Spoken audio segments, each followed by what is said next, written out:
चलेगा बच्चों, एक बार फिर से आप लोगों का हार्दिक स्वागत और अभिनंदन है। तो जैसा कि हम लोगों ने लास्ट टाइम पे क्या पढ़ा हुआ था, आरबीआई के बाद बैंकिंग व्यवस्था पढ़ी थी और वो मुद्रा बाजार का हिस्सा था। तो आज हम पढ़ते हैं शेयर मार्केट, जो पूंजी बाजार का हिस्सा है। ठीक है, तो देखिएगा जो शेयर मार्केट है काफ़ी इंपॉर्टेंट है। ठीक है, यहाँ से क्वेश्चन बनते हैं शेयर मार्केट से, शेयर बाजार। तो देखिएगा शेयर बाजार होता क्या है, सबसे पहले वो समझा दूँ आपको। ठीक है, सपोज करो कोई कंपनी है ABC। ठीक है, कोई कंपनी है ABC।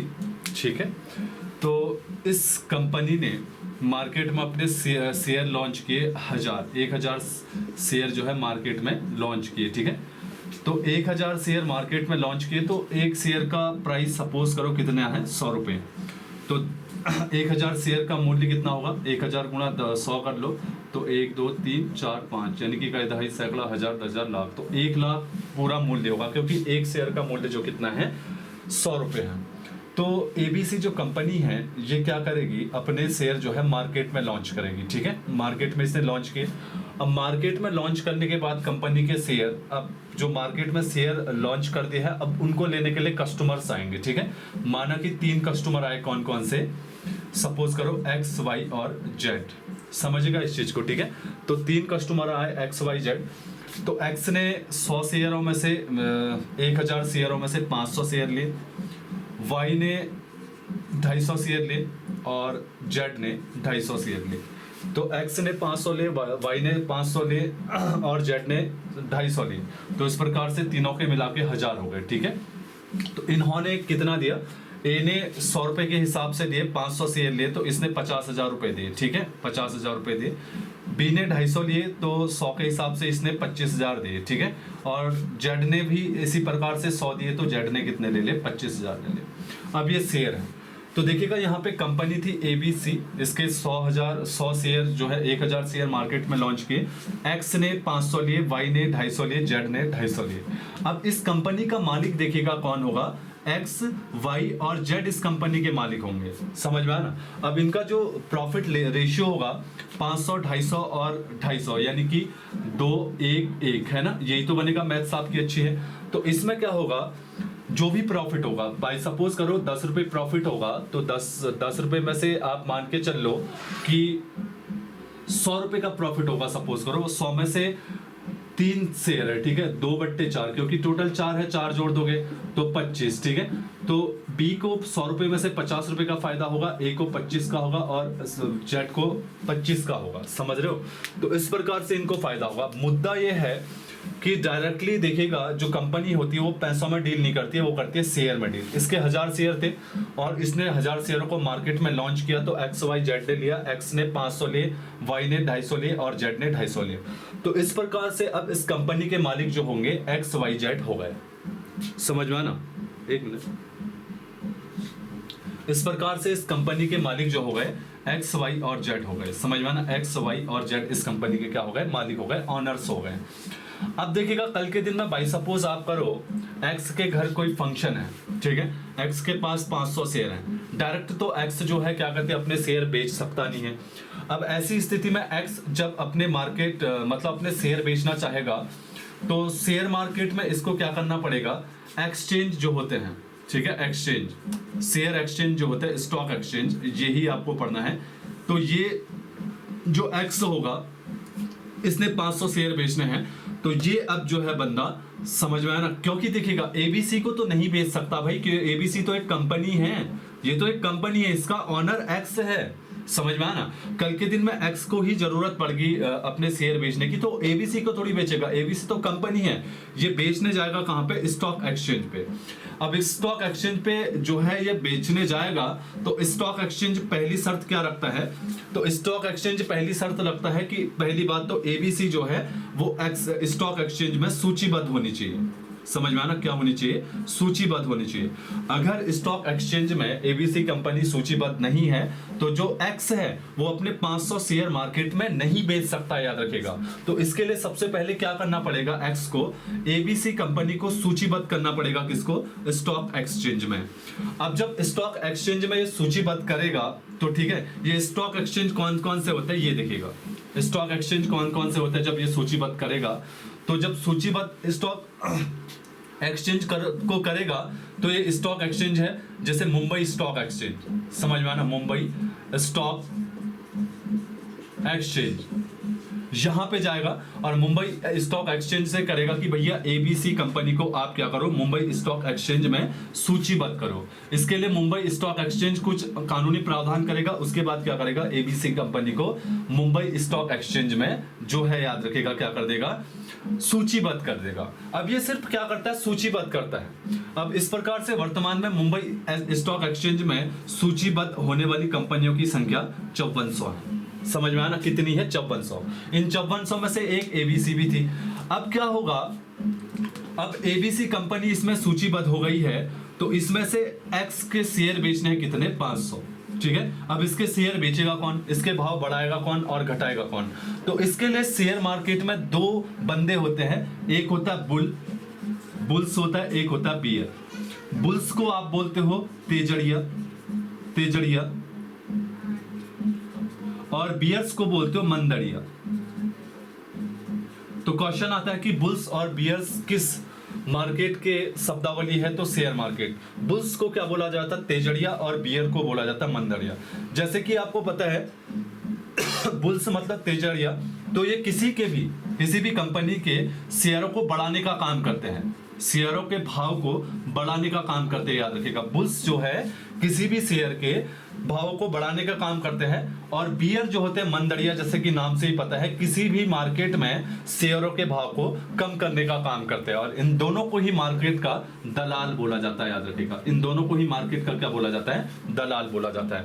तो अब बुल्स के हाथों पड़े ये शेयर, तो बुल्स क्या करेगा, एक्स ने जो 100 रुपए के हिसाब से शेयर रख रखे हैं, तो एक्स के जो 100 शेयर है, 100 से रेट बढ़ाने की कोशिश करेगा, 110, 120, 130 ऐसे कोशिश करेगा कि एक्स के शेयर जो है उसके भाव बढ़े।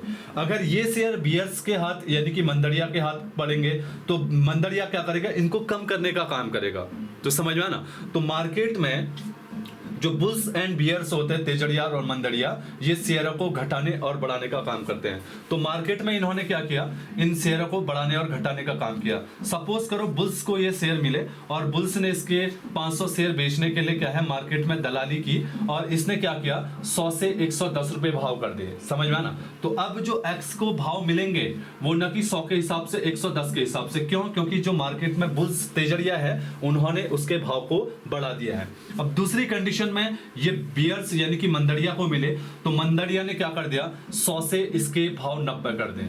तो अब लगा लो 100 से 90 हो गए, तो अब इसको क्या होगा, पर शेयर में 10 रुपए का लॉस हो जाएगा। तो समझ में आना, इसको 5000 का लॉस हो जाएगा। ऐसी स्थिति में इसको सिर्फ 45,000 मिलेंगे। समझ में आना। तो बुल्स और बियर ऐसे होता है। तो शेयर मार्केट ऐसे ही चलता है। आपने कोई कंपनी क्या कहते हैं, कोई कंपनी बन गई, उसमें आप शेयर खरीदना चाहते हो, तो जैसे किसी भी कंपनी के शेयर खरीदोगे तो आप उस कंपनी के मालिक कहलाओगे। समझ में आना, आप क्या कहलाओगे, उस कंपनी के मालिक कहलाओगे। याद रखिएगा। ऊपर दिख रहा है कि नहीं दिख रहा है, हाँ ठीक है, दिख रहा है। तो आप उस कंपनी के क्या कहलाओगे, मालिक कहलाओगे। जब आप ही शेयर बेचोगे, तो अब आपको जब शेयर बेचने आप मालिक हो उस कंपनी के, तो आपको अपनी कंपनी को क्या करना पड़ेगा, किसी न किसी स्टॉक एक्सचेंज में उसको सूचीबद्ध करना पड़ेगा।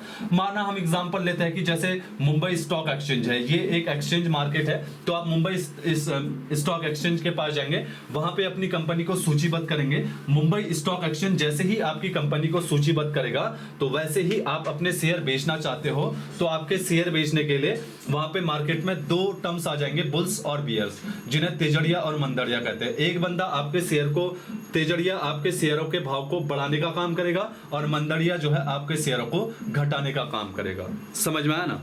तो याद रखिएगा। अब यही मुद्दा है, ठीक है।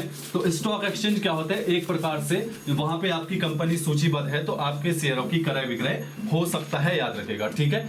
अब इस प्रकार से हम देखते हैं, तो इस प्रकार से भारत का पहला स्टॉक एक्सचेंज कौन सा था, तो भारत का पहला स्टॉक एक्सचेंज था मुंबई स्टॉक एक्सचेंज। समझ में आना, मुंबई स्टॉक एक्सचेंज जो था भारत का पहला शेयर मार्केट है, यानी कि स्टॉक एक्सचेंज है। इसकी स्थापना हुई थी, याद रखिएगा, 1875 को मुंबई में, और जहां जगह है मुंबई में उसका नाम है दलाल स्ट्रीट, याद रखिएगा। क्या है? दलाल स्ट्रीट इसका नाम है, समझ में आया ना? दलाल स्ट्रीट इसका नाम है। ये भारत का ही नहीं वरन एशिया का सबसे पुराना शेयर मार्केट है, याद रखिएगा। एशिया का सबसे पुराना शेयर मार्केट है। और विश्व में की बात आएगी तो विश्व में सबसे पहले शेयर मार्केट कहां शुरू हुआ? तो विश्व में सबसे पहले शेयर मार्केट 1602 में नीदरलैंड के एम्स्टर्डम में शुरू हुआ था, याद रखिएगा। सबसे पहले शेयर मार्केट जो शुरू हुआ था विश्व में 1602 में एम्स्टर्डम में शुरू हुआ था। और भारत में शुरुआत हुई 1875 में, समझ में ना? मुंबई में दलाल स्ट्रीट के नाम से जाना जाता है। और ये भारत ही नहीं एशिया का सबसे बड़ा क्या है? स्टॉक एक्सचेंज है, ठीक है। ये तो था ऑफलाइन, समझ में ना? ये था ऑफलाइन। अब मुद्दा आता है, क्वेश्चन आता है कि भारत का पहला ऑनलाइन शेयर मार्केट कौन सा था, यानी कि स्टॉक एक्सचेंज कौन सा है, समझ में ना? भारत का पहला ऑनलाइन स्टॉक एक्सचेंज जो है उसका नाम है over the counter exchange of India, ठीक है। Over the counter exchange of India, याद रखिएगा। ये भारत का क्वेश्चन भी पूछा जाता है कि भारत का पहला ऑनलाइन स्टॉक एक्सचेंज कौन सा था, तो वो था over the counter exchange of India. इसकी स्थापना हुई थी 1992 में, याद रखिएगा, ठीक है। 1992 में इसकी स्थापना हुई थी और हेडक्वार्टर बनाया गया था मुंबई में, याद रखिएगा। तो ये भारत का पहला ऑनलाइन स्टॉक एक्सचेंज था। मतलब अब आप ऑनलाइन के माध्यम से क्या कर सकते हो? अपने शेयरों की क्रय विक्रय कर सकते हो over the counter exchange of India में, अगर आपकी कंपनी सूचीबद्ध है तो इसके माध्यम से। अब याद रखिएगा, क्वेश्चन आता है कि निम्नलिखित में से भारत का कौन सा स्टॉक एक्सचेंज अमेरिका के स्टॉक एक्सचेंज नैस्डैक है, सॉरी, अमेरिका के स्टॉक एक्सचेंज नैस्डैक से प्रभावित है। तो याद रखिएगा, जो अमेरिका का स्टॉक एक्सचेंज है नैस्डैक, ये अमेरिका का पहला ऑनलाइन मार्केट है। तो भारत में over the counter exchange of India जब खोला गया तो ये अमेरिका के नैस्डैक जो ऑनलाइन क्या कहते हैं स्टॉक एक्सचेंज था उसको मद्देनजर रखते हुए खोला गया। तो क्वेश्चन आता है कि अमेरिका के स्टॉक एक्सचेंज नैस्डैक से भारत का कौन सा स्टॉक एक्सचेंज प्रभावित है? तो over the counter exchange of India, ये भारत का पहला क्या है बताइएगा? ऑनलाइन स्टॉक एक्सचेंज है। अब मतलब इसके माध्यम से 1992 के बाद आप सिर्फ क्या कहते हैं ऑनलाइन भी क्या कर सकते हो? अपने शेयरों की क्रय विक्रय कर सकते हो इसके माध्यम से, समझ में आया ना? इसके बाद भारत का अगला शेयर मार्केट है राष्ट्रीय शेयर बाजार। राष्ट्रीय शेयर बाजार, समझ में आया ना? राष्ट्रीय शेयर बाजार भारत का एक अगला स्टॉक एक्सचेंज है जिसकी स्थापना 1992 में हुई थी। और याद रखिएगा, इसकी स्थापना जब 1992 में हुई थी तो इसकी स्थापना 1991 में फेरवानी, याद रखिएगा, फेरवानी समिति की सिफारिशों पर हुई थी। फेरवानी समिति की सिफारिशों पर हुई थी, याद रखिएगा। फेरवानी समिति की सिफारिशों पर हुई थी। किसकी स्थापना? राष्ट्रीय शेयर बाजार की, लिख लीजिएगा इन सबको, ठीक है, याद रखिएगा।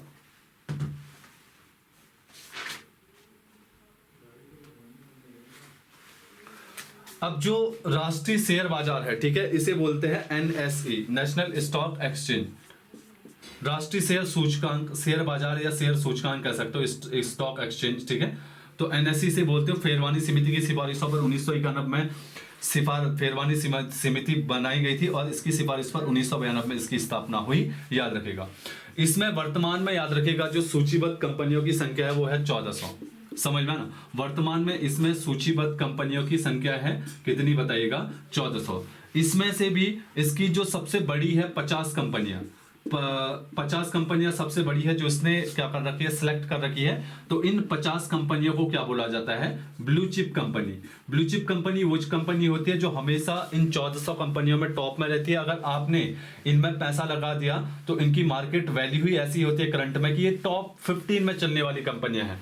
तो ब्लू चिप कंपनी में जब भी आप शेयर के माध्यम से पैसा लगाओगे तो बहुत कम चांस रहते हैं कि इसमें आपका पैसा डूब जाए, समझ में ना? इसी प्रकार से जो मुंबई स्टॉक एक्सचेंज है उसमें टोटल 5400 कंपनियां सूचीबद्ध है, जिसमें से टॉप 30 कंपनियों को इसने क्या कर रखा है? सिलेक्ट कर रखा है, जिन्हें ब्लू चिप कंपनी कहते हैं। तो ब्लू चिप कंपनी कौन सी कंपनी होती है? जो किसी भी स्टॉक एक्सचेंज की सबसे टॉपिस्ट कंपनी होती है, याद रखिएगा। और वहां पे आपके शेयरों के डूबने का बहुत ही क्या रहता है, मतलब बहुत रेयर चांस रहते हैं कि आपका पैसा डूबे, ठीक है। और राष्ट्रीय शेयर बाजार, अब देखिएगा इनके सेंसेक्स को, इसके जो मुंबई स्टॉक एक्सचेंज है, ठीक है, उसका जो मेन मार्केट है उसे बोलते हैं सेंसेक्स। सेंसेक्स याद रखेगा, इसको बोलते हैं सेंसेक्स, जो 1986 में 1986 में जो उजागर हुआ। और इसके बाद याद रखेगा जो आपका राष्ट्रीय शेयर बाजार है, उसका जो मेन शेयर बाजार है उसको बोलते हैं निफ्टी, याद रखेगा, ये बहुत इंपॉर्टेंट है। तो निफ्टी राष्ट्रीय शेयर बाजार का एक स्टॉक एक्सचेंज है, और सेंसेक्स जो है मुंबई स्टॉक एक्सचेंज का जो है एक बहुत बड़ा शेयर मार्केट है। समझ में आया ना? अब देखिएगा एक टर्म्स आता है इसमें एक टर्म्स आता है इनसाइडर ट्रेडिंग। इनसाइडर ट्रेडिंग एक टर्म्स आता है, इनसाइडर ट्रेडिंग एक टर्म्स आता है। इसे आप इंग्लिश में, हिंदी में आंतरिक व्यापार बोलते हो, आंतरिक व्यापार बोलते हो। ये शेयर मार्केट से ही संबंधित होता है। कई बार क्वेश्चन आता है कि इनसाइडर ट्रेडिंग शब्द का संबंध किससे है? शेयर बाजार से है, ठीक है। और इसकी जगह इनसाइडर ट्रेडिंग की जगह आंतरिक बाजार दे तो एक ही बात है, तो आंतरिक बाजार का भी संबंध किससे है? शेयर बाजार से। इनसाइडर ट्रेडिंग क्या होता है देखिएगा बच्चों, इनसाइडर ट्रेडिंग क्या होता है, सपोज करो कि मैं किसी कंपनी का मैनेजर हूं, ठीक है, मैं एबीसी कंपनी का मैनेजर हूं, एबीसी कंपनी का मैनेजर हूं, और मेरा एक दोस्त है एक्स, ठीक है, वो शेयर खरीदने वाला है कल सुबह, यानी कि कल मंडे है, समझ में आना, कल सुबह वो शेयर खरीदने वाला है। अब आज शाम को ही एबीसी कंपनी के जो शेयर है या उसकी जो वैल्यू है वो गिर गई है, वो क्या हो गई? गिर गई है, समझ में आना। जबकि आज शाम तक उसकी वैल्यू उठी हुई थी, लेकिन आज शाम को उसकी वैल्यू गिर गई है। तो ऐसी स्थिति में अब कंपनी का आंतरिक मामला था, वो कंपनी ने किसी को नहीं बताया, क्योंकि सुबह बहुत सारे ऐसे शेयर धारक थे जो शेयर खरीदने वाले थे। लेकिन जो मैनेजर था उसका दोस्त था एक्स, वो जो कल कंपनी के 100 शेयर खरीदने वाला था। अब इस एक्स ने क्या कर दिया, इस मैनेजर ने क्या कर दिया, इस एक्स को बता दिया कि भैया कल तुम जो मंडे उसके शेयर खरीदने वाले हो, इसकी हालत आज शाम से ही जो है गिर गई है, खराब हो गई है। तो ऐसी स्थिति में कल मंडे जो है एक्स उसके शेयर नहीं खरीदेगा। भैया अगर एक्स उसके शेयर नहीं खरीदेगा तो डेफिनेटली कंपनी को क्या होगा? नुकसान होगा। मतलब समझ रहे हो, इसका मतलब क्या होता है इनसाइडर ट्रेडिंग पर, जब कोई कंपनी का कर्मचारी ही, याद रखेगा, जब कंपनी के आंतरिक जो क्या कहते हैं फैसले होते हैं, या आंतरिक जो उसका बिजनेस होता है, या आंतरिक जो मामले होते हैं, उसको किसी अपने निजी संबंधी या किसी अन्य को फायदा पहुंचाने के लिए कंपनी की गुप्त सूचनाओं को, जब कोई व्यक्ति कंपनी की गुप्त सूचनाओं को किसी दूसरे व्यक्ति पर शेयर कर, किसी दूसरे व्यक्ति को बताता है और उससे कंपनी को नुकसान होता है, तो उसे बोलते हैं इनसाइडर ट्रेडिंग या आंतरिक व्यापार। समझ में आना? तो इसे बोलते हैं आंतरिक व्यापार या इनसाइडर ट्रेडिंग। अब देखिएगा, शेयर मार्केट को रेगुलेट करने के लिए, शेयर धारकों के हितों के लिए, शेयर धारकों के हितों के लिए, या आपका जो शेयर मार्केट है उसको कंट्रोल करने के लिए भारत सरकार ने अप्रैल 1988 को सेबी की स्थापना की। सेबी, ठीक है, भारतीय प्रतिभूति मार्केट इसे बोलते हैं, stock exchange board of India, ठीक है, stock exchange board of India इसकी फुल फॉर्म रहती है सेबी की। भारतीय प्रतिभूति विनायक संस्था इसे बोलते हैं, sorry, stock exchange security exchange of India, SEBI, ठीक है, बोर्ड ऑफ इंडिया। तो सेबी की स्थापना अप्रैल 1988 में की। अब भारत सरकार ने देखा तो इसको ना स्टार्टिंग में, याद रखेगा, कोई भी कानूनी दर्जा नहीं था, कोई भी कानूनी दर्जा नहीं है। आपने एक विनायक संस्था बना दी है, शेयर मार्केट को रेगुलेट करने के लिए एक संस्था बना दी गई है, लेकिन उसको कोई भी कानूनी अधिकार नहीं है। मतलब अगर कोई भी किसी भी शेयर धारक के हितों का यहाँ पे नुकसान होता है, तो जब स्टेबल हुई थी तो इसको कोई भी कानूनी दर्जा प्राप्त नहीं था। ऐसी स्थिति में जो शेयर धारक थे, भैया इसको कानूनी अधिकार प्राप्त नहीं है, तो ये फैसला सुना देता था, लेकिन वो इंप्लीमेंट नहीं हो पाता था। क्यों? क्योंकि इसको कानूनी दर्जा नहीं था। तो ये सब देखते हुए भारत सरकार, क्योंकि इंपोर्टेंट सस्ता है भैया, अगर शेयर धारकों को नुकसान होगा तो फिर शेयर कौन लगाएगा? तो भारत की कंपनियों को कैसे फायदा होगा? तो ऐसी स्थिति में भारत सरकार ने 30 जनवरी 1992 को सेबी एक्ट, याद रखिएगा, सेबी एक्ट जो है संसद में पास किया। अब बड़ा इंपॉर्टेंट क्वेश्चन है, सेबी की स्थापना हुई अप्रैल 1988 में, लेकिन सेबी एक्ट बना 30 जनवरी 1992 को, और संसद द्वारा इसको पास कर दिया गया 30 जनवरी 1992 को। जब संसद ने इसे पास किया तो याद रखिएगा, इस दिन के बाद सेबी को प्रत्यक्ष रूप से संसद के प्रति उत्तरदायी बना दिया। भैया संसद के प्रति उत्तरदायी होने वाली एकमात्र संस्था है सेबी, याद रखेगा। इसके अलावा कोई भी संस्था नहीं है, आरबीआई भी नहीं है सर जो संसद के प्रति उत्तरदायी है, समझ में आना। तो इसके बाद जो सेबी है उसको कानूनी अधिकार दिए गए और कहा गया कि शेयर धारकों के हित के लिए आपको कानून दिए जाते हैं, इसके तहत आप सजा भी सुना सकती हो। तो वर्तमान में सेबी जो है 1 करोड़ तक का जो है किसी भी जिन शेयर धारकों का नुकसान कर रखा हो जिसने, उस पे आर्थिक दंड लगा सकती है और सजा भी सुना सकती है। क्यों? क्योंकि संसद के प्रति डायरेक्ट उत्तरदायी है और सेबी एक्ट बनाया गया 30 जनवरी 1992 को, समझ में आया ना। तो सेबी बना अप्रैल 1988 को और सेबी एक्ट बना 30 जनवरी 1992 को। ये क्वेश्चन फंसा सकता है और कई बार आ चुका है, समझ में आना। सेबी का स्ट्रक्चर देखते हैं, सेबी की संरचना देखते हैं। तो सेबी की संरचना में सेबी में 9 सदस्य होते हैं, याद रखेगा 9 सदस्य होते हैं। 9 सदस्यों में एक तो अध्यक्ष होता है जिसकी नियुक्ति याद रखेगा राष्ट्रपति द्वारा की जाती है, बहुत इंपॉर्टेंट है। एक अध्यक्ष होता है जिसकी नियुक्ति राष्ट्रपति द्वारा की जाती है। 2 वित्त मंत्रालय द्वारा नियुक्त किए जाते हैं। एक सदस्य आरबीआई का होता है, लिख लीजिएगा, एक सदस्य आरबीआई का होता है और 5 सदस्य जो होते हैं वो भारत सरकार द्वारा नॉमिनेट किए जाते हैं। भारत सरकार कितने सदस्यों को नॉमिनेट करती है? 5। तो इस प्रकार से जोड़ लीजिएगा 9 सदस्य होंगे। जैसे आरबीआई की संरचना में कितने थे? टोटल 21 सदस्य। उसी प्रकार से सेबी की संरचना में टोटल 9 सदस्य हैं, जिनमें से एक अध्यक्ष होता है जिसकी नियुक्ति राष्ट्रपति द्वारा की जाती है। 2 वित्त मंत्रालय के सदस्य होते हैं जो वित्त मंत्रालय द्वारा नियुक्त किए जाते हैं। एक आरबीआई का सदस्य होता है और 5 सदस्यों को भारत सरकार नॉमिनेट करती है। इसमें से जो अध्यक्ष का कार्यकाल होता है ये बड़ा इंपॉर्टेंट है, 65 वर्ष व 6 वर्ष जो भी पहले हो, ठीक है, लिख लीजिएगा 65 वर्ष व 65 वर्ष और 5 वर्ष है, सॉरी 65 वर्ष और 5 वर्ष जो भी पहले हो, लिख लीजिएगा।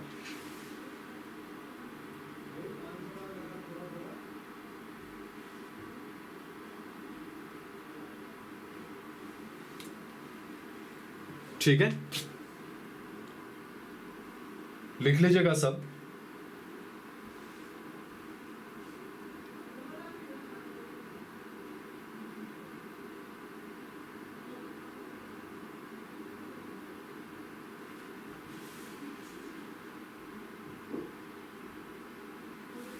ठीक है, 5 वर्ष या 65 वर्ष होता है, याद रखिएगा। सेबी के अध्यक्ष का कार्यकाल 5 वर्ष या 65 वर्ष होता है। तो इस प्रकार से सेबी की संरचना होती है और सेबी जो होता है वो शेयर धारकों का क्या करता है? हित संभालता है, ठीक है। तो इस प्रकार से शेयर मार्केट भी आपको समझ में आए। राष्ट्रीय शेयर बाजार मुंबई स्टॉक एक्सचेंज हो गया, over the counter exchange of India हो गया, और एक आपका एक और शेयर मार्केट है, अभी हाल ही में गांधीनगर में बताया, भारतीय अंतरराष्ट्रीय लिख लीजिएगा, भारतीय अंतरराष्ट्रीय स्टॉक एक्सचेंज,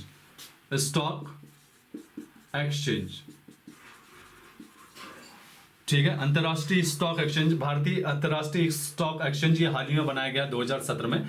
ये बताया गया है कि विश्व का पहला स्टॉक एक्सचेंज भी है। बहुत इंपॉर्टेंट क्वेश्चन जुड़ जाता है इससे, याद रखेगा। यूकेपीएससी ऐसे ही क्वेश्चनों को हिट कर सकती है। ये भारत का ही नहीं वरन विश्व का पहला अंतरराष्ट्रीय स्टॉक एक्सचेंज है, 2017 में बनाया गया था और इसका हेडक्वार्टर जो है गांधीनगर गुजरात की राजधानी में बनाया गया था। और आपको बताया गांधीनगर जो है वो कर्क रेखा के बिल्कुल नियर बाई है। गांधीनगर और भोपाल 2 राजधानियां जो है वो कर्क रेखा के बीच बिल्कुल नजदीक है, और एक राजधानी है रांची जो बिल्कुल कर्क रेखा के बीचों बीच पड़ती है, ठीक है। और गांधीनगर और भोपाल उससे थोड़ा आगे नीचे पड़ती है, समझ में आना। तो लिख लीजिएगा, पढ़ लीजिएगा जैसा भी है ना। आज थोड़ा मैं थका भी हुआ हूँ क्योंकि मैं अभी कहीं गया था साइट में, तो अभी पहुँचा, और आज करवा चौथ भी है तो इसलिए थोड़ा मतलब काम भी है मेरा, ठीक है। तो आज के लिए मैंने इतना कर दिया। तो उम्मीद करता हूँ कि पढ़ लेना यार, जो भी है जैसा भी है, ठीक है। चाहे बोर लगे चाहे कुछ भी हो, इन सबको कर लेना, ये सारा काम आना है, याद रखिएगा। इनसाइडर ट्रेडिंग पूछता है, बुल्स किसे बोलते हैं मैंने आपको बता दिया, तेजड़िया को। बियर्स किसे बोलते हैं? मंदड़िया को। इसके अलावा स्टॉक एक्सचेंज भी 4-5 जो इंपॉर्टेंट है वो मैंने आपको बता दिया, और शेयर कैसे खरीदे जाते हैं कैसे बेचे जाते हैं वो भी मैंने आपको बता दिया है। तो सारा नोट डाउन करें, रिविजन करते रहें, तो जल्दी ही हम लोग जो है अगला कल का जो चैप्टर होगा वो बेरोजगारी, और याद रखेगा किस पे रहेगा, गरीबी और बेरोजगारी पे रहेगा। कल मैं समाप्त कर दूंगा गरीबी और बेरोजगारी का पूरा लेसन, ठीक है, पूरा करवा दूंगा गरीबी और बेरोजगारी पे। तो काफ़ी इंपॉर्टेंट सेशन है, बिल्कुल भी न छोड़े। गरीबी और बेरोजगारी से एक क्वेश्चन बनता ही बनता है, ठीक है। तो इकोनॉमी जल्दी ही आपकी पूरी कर देंगे एक सीरीज के वाइज में। उसके बाद फिर आप लोग वर्ल्ड ज्योग्राफी और हिस्ट्री का देख रहे, देखते क्या करते हैं। मोस्टली मेरा जो मुद्दा है वो वर्ल्ड ज्योग्राफी का है, ठीक है। तो वर्ल्ड ज्योग्राफी जल्दी ही शुरू कर देंगे, याद रखिएगा। तो जुड़े रहें। तो आज के लिए इतना ही, ठीक है। तो कल मिलते हैं हम लोग।